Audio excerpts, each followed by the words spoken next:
Keanu Reeves. Over 20 years ago, I first played the character Thomas Anderson in the Matrix trilogy. Those films pioneered digital cinema with shots like bullet time. Back then, we talked a lot about where the digital age might take cinema and narrative. In an industry where actors have tried to remain perpetually young, we wondered about digital faces that could become immortal. Hi, I'm Carrie Ann Moss, and I played Trinity in the Matrix films. 20 years ago, we asked ourselves how long it would be before faces and bodies could be changed as easily as we change clothes. We wondered, what would identity mean in a completely digital world? And what would reality mean when a world we can build feels as real as our own?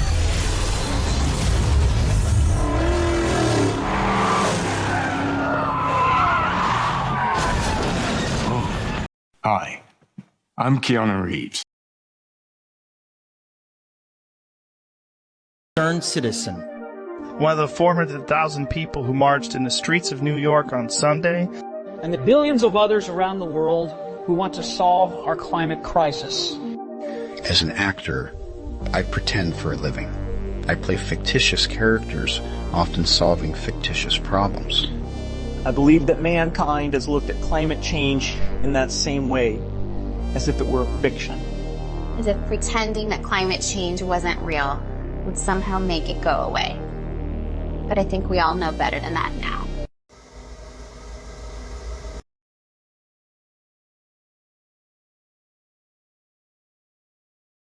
Too funny. This lady's here. And then there she is. and this man is here. Where is he? He's here. And then he's here as well.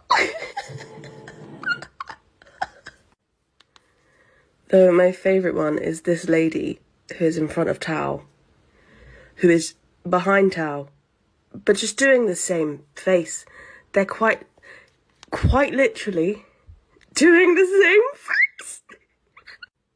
I just don't understand. Why didn't they change their costumes? At least take off the accessories, man. Like, what? Getting scary new technology can place you at any place in the world. That'll be the end of it. All right, smile for a second. Yeah. All right, got it. All right. All right.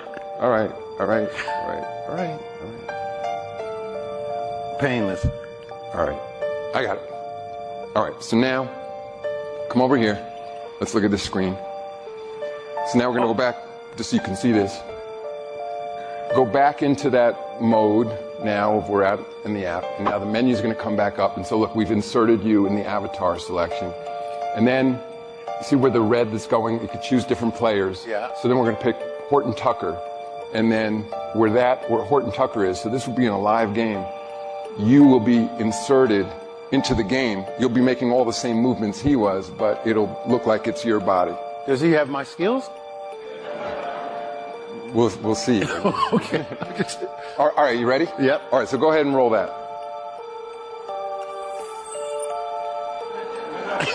There's that shirt. Yeah. That's what I'm doing. That's what I'm doing.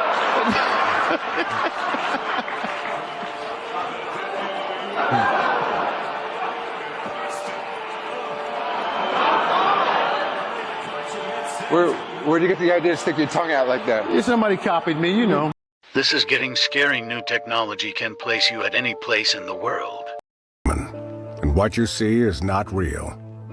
Well, at least in contemporary terms, it is not.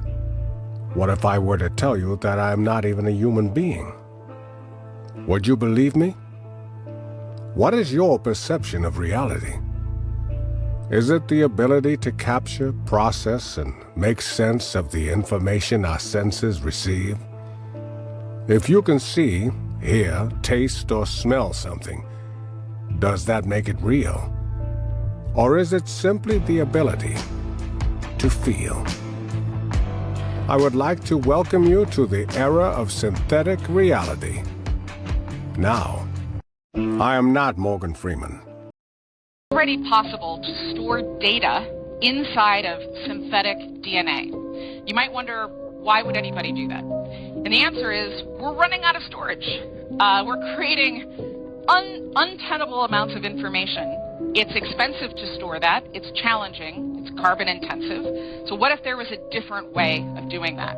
So we can store information inside of DNA. This is actually a new type of asset class. If I have my genomic data inside of something like a non-fungible token, this gives me now the ability to say to pharmaceutical researchers, to say to insurance companies, to say to anybody who might want it, I will give you a license for X amount of money for X amount of time, right? It becomes something that is valuable. Dr. Chris, I work in the gene and cell therapy industry, and this is what my LinkedIn looks like. There's a ton of stuff on my feed about how different gene and cell therapies, like those using CRISPR gene editing technology, are actually developed by pharmaceutical companies to reach patients. In this image, you'll see in a second, I'll expand it. You have different disciplines in each of like the pie circles, oncology, ophthalmology. Each point is a different drug candidate, and each phase of the circle is a different clinical trial phase that they're in. Vagina on a chip. Scientists took cells, put them on a chip so we can better understand female reproductive health. They literally used CRISPR to put genes from an alligator into catfish. Chris, we rely on you to tell us about gene and cell therapy. Why haven't you made posts about any of this? Okay, give me a break. Making TikToks is freaking time consuming, and people have started to pay me to make science videos. I made this video with Leaps by Bayer, you know, like the aspirin bear. Unfortunately, it is on the other app because biotech doesn't really get TikTok just yet. Sometimes they're preaching philosophies, and I grab a piece of earth. I just reach down and I grab some earth and I tell them, you see this? What do you call this? Well, that's dirt. I go, do you think it's alive? And they go, no. I grab a rock. I tell them, do you think this has energy? No, these things to them are inanimate. They don't contain life. They don't contain consciousness. Even though in the biology class they'll tell you, no, the tree is alive. It has cells. It's doing photosynthesis. There's a process, crystals are growing. They explain to you scientifically, but somehow you still don't equate this as consciousness. And this is a result of this human separation from nature. It's an unnatural way to live. And when you're living in an unnatural way, diseases happen. Psychological diseases, behavioral patterns, health habits, unnatural. People come to my house, sometimes they're preaching philosophies, and I grab a piece of earth. 160 seconds. You will decide how this story ends. This is a story about us, the indoor generation. A generation that spends 90% of its life indoors. It all started the day we left nature behind. We filled our homes with lovely things and all the stuff we wanted. Our homes became places you would never want to leave. Artificial light replaced daylight. And we built our houses so that nothing could escape. We cooked and showered, breathed and played, slept and sweated. But we had closed ourselves in to a point where nothing could get out.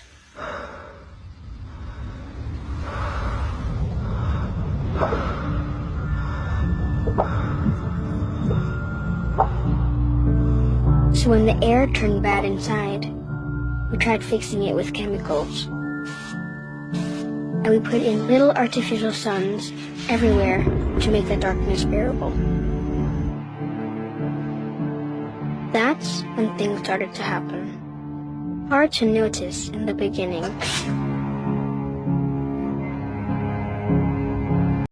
In 160 seconds, you will decide how this story ends.